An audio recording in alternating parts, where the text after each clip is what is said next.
कल्याणचा दुर्गाडी किल्ला म्हणजे छत्रपती शिवाजी महाराजांनी उभारलेल्या हिंदवी आरमाराचं प्रमुख केंद्रस्थान। कल्याणमधूनच शिवरायांनी आरमाराची मुहूर्तमेढ रोवली होती। यामुळे या किल्ल्याला इतिहासात अनन्यसाधारण महत्त्व आहे।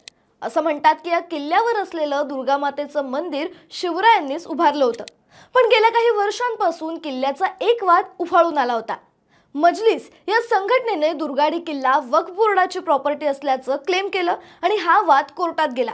पण 1976 पासून सुरू असलेल्या या वादावर आता कोर्टाने महत्त्वपूर्ण निर्णय घेतलाय। यावर हिंदू जनता आनंद व्यक्त करते। पण दुर्गाडी किल्ल्याचा नक्की वाद काय आहे आणि या किल्ल्याचा इतिहास काय, जाणून घेऊया या व्हिडिओच्या माध्यमातून। नमस्कार, तुम्ही पाहता ताज्या घडामोडी जाणून घेण्याची तुमच्या हक्काची जागा म्हणजे आपलं गाजावाजा। कल्याण हे प्राचीन काळातलं महत्त्वाचं बंदर। त्याचं पूर्वीचं नाव कलिहान। सातवाहन साम्राज्याच्या काळात हे एक प्रमुख व्यापारी केंद्र सुद्धा होतं। त्यामुळे कल्याण त्या काळी फार प्रसिद्ध होतं।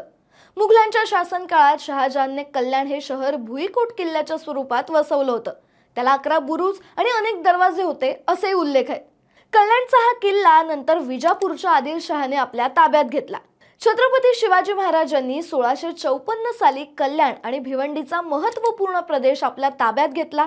यानंतर इथेच शिवरायांनी आरमाराची पायाभरणी केली आणि याच्या देखरेखीसाठी एक छोटेखानी भुईकोट किल्ला बांधला, तोच हा दुर्गाडी किल्ला।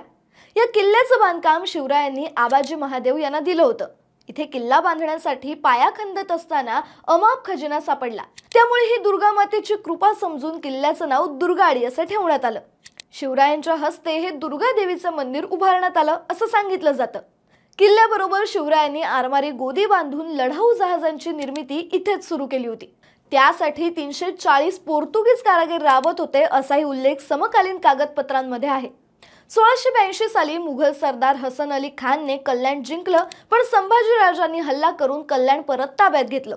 शिवरायांच्या नंतर पेशव्यांच्या काळात सुभेदार रामजी बिवलकर यांनी दुर्गा देवीचं मंदिर आणि किल्ल्याचा जीर्णोद्धार केला। आता इथपर्यंत हेच कळून येतंय की दुर्गाडी हा किल्ला शिवरायांनीच उभारला होता। बाळासाहेब ठाकरे यांनी या मंदिरात नवरात्रोत्सवाची सुरुवात केली होती। तसंच पत्नी मीनाताई ठाकरे यांच्यासोबत त्यांनी या ठिकाणी देवीची पूजा सुद्धा केली होती। याशिवाय बाळासाहेबांच्या आदेशाने शिवसेनेचे नेते आनंद दिघे यांनी या ठिकाणी घंटानाद आंदोलन सुरू केलं होतं। हे आंदोलन सुरू करण्याचं कारण म्हणजे 1976 साली दुर्गाडी हा किल्ला वक्फ बोर्डाची जागा असल्याचं मजलिस या संघटनेचं म्हणणं होतं। हा वाद नंतर कोर्टात गेला आणि या ठिकाणी हिंदू मुस्लिम संघर्ष उफाळून आला। मात्र आता तब्बल 48 वर्षांनंतर कोर्टाने दुर्गाडी किल्ला वक्फ बोर्डाची जागा नसून मजलिसचा दावा फेटाळलाय आणि ही जागा महाराष्ट्र शासन आणि हिंदूंची असा निर्वाळा दिलाय, ज्यामुळे हिंदूंमध्ये आनंदाचं वातावरण आहे। सध्या वक्फ बोर्डाच्या चर्चा गल्लीपासून दिल्लीत आहेत। केंद्र सरकार लवकरच वक्फ बोर्डाबाबत महत्त्वपूर्ण निर्णय देण्याची तयारी करते। आता वक्फचा मुद्दा जरी वगळला तरी कोर्टाच्या या निर्णयाने पुन्हा एकदा दुर्गाडीवर हिंदू मुस्लिम वाद उफाळून वर येईल का हे पाहणं महत्त्वाचं ठरणार आहे। अशाच ताज्या घडामोडी जाणून घेण्यासाठी गाजावाजाला लाईक, शेअर, फॉलो आणि सबस्क्राईब करायला विसरू नका।